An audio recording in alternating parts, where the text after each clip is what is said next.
If at first you don't succeed, try, and try again. It's Dr. Flo once again, not telling you what I heard, but what I know.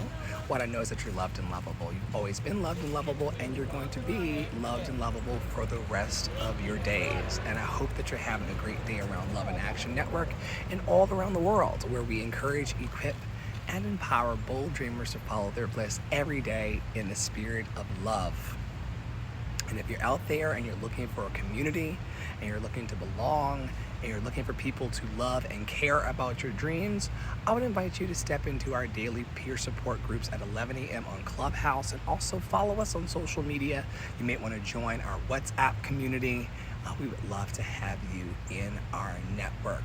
We're walking each other home every day. We're coming to some solutions for our problems, and we're supporting each other in our journey as we live, grow, and develop. And I would love to have you in our network.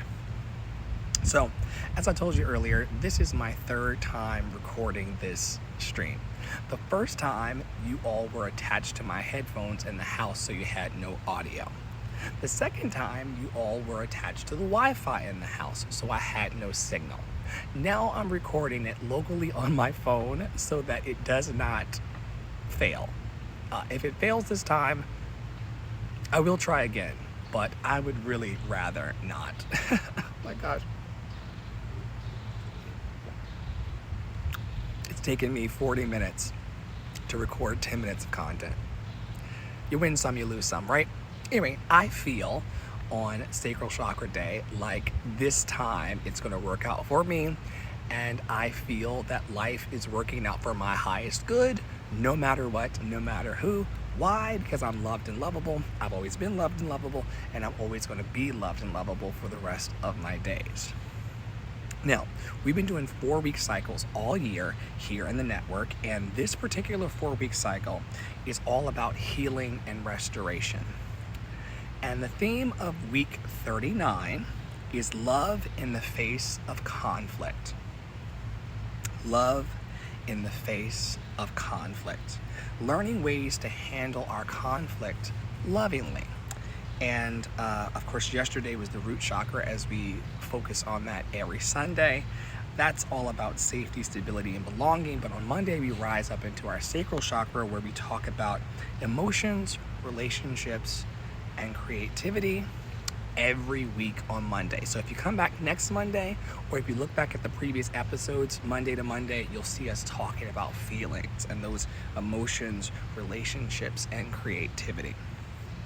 So without further ado, and this will hopefully be my last time doing this because I read these questions twice already, we are going to ask ourselves questions about our relationship with love in the face of conflict through the prism of our emotions, relationships, and creativity. So here are today's questions, or the questions of today.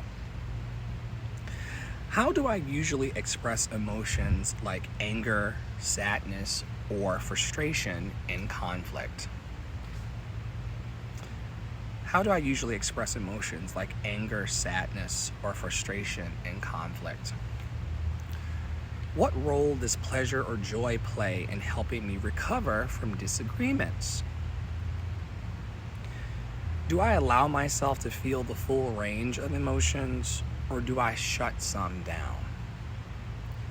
Do I allow myself to feel the full range of emotions, or do I shut some down? How can I invite more compassion for myself and others during tension? How can I invite more compassion for both myself and others during tension? When have I experienced a conflict that deepened intimacy in a relationship? Do I tend to prioritize harmony at the expense of my true feelings?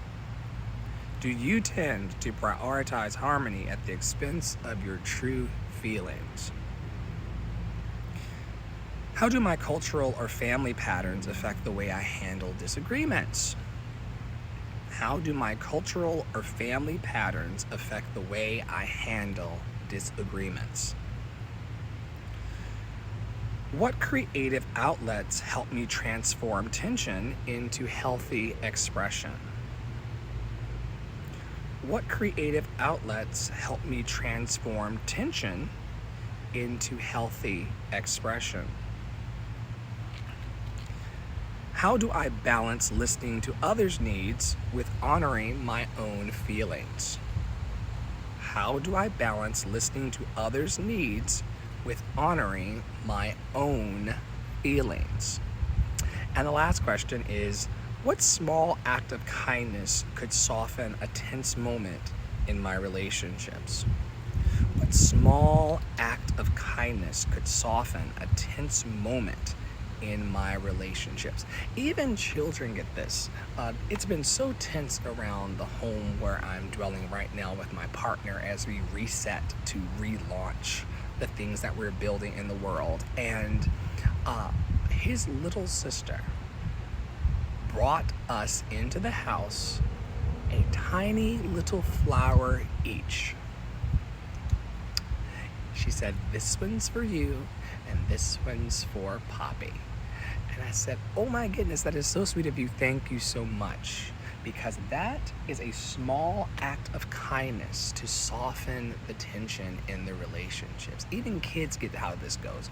I don't understand why 20-somethings and 30-somethings and 40-somethings and 50-somethings and 60-somethings and 70-somethings and 80-somethings, I don't understand why they don't get it. That small acts of kindness can soften the tension. Small acts of kindness towards ourselves can soften the tension. And so let us soften today in our lives.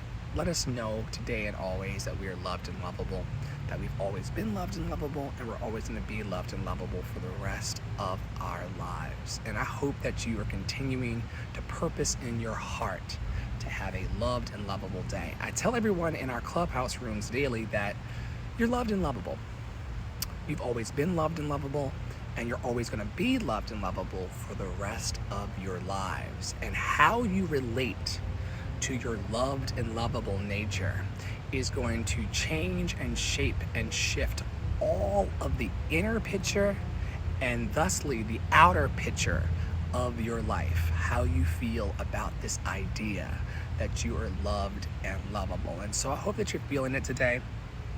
I hope that you're choosing pleasantness over unpleasantness. I hope that you're choosing joy in the face of everything that is challenging you. We all have challenges in this life. We're all going through a tough moment right now, whether it's you surviving the pandemic, or if you are having an economic crisis, or if you're having an emotional instability.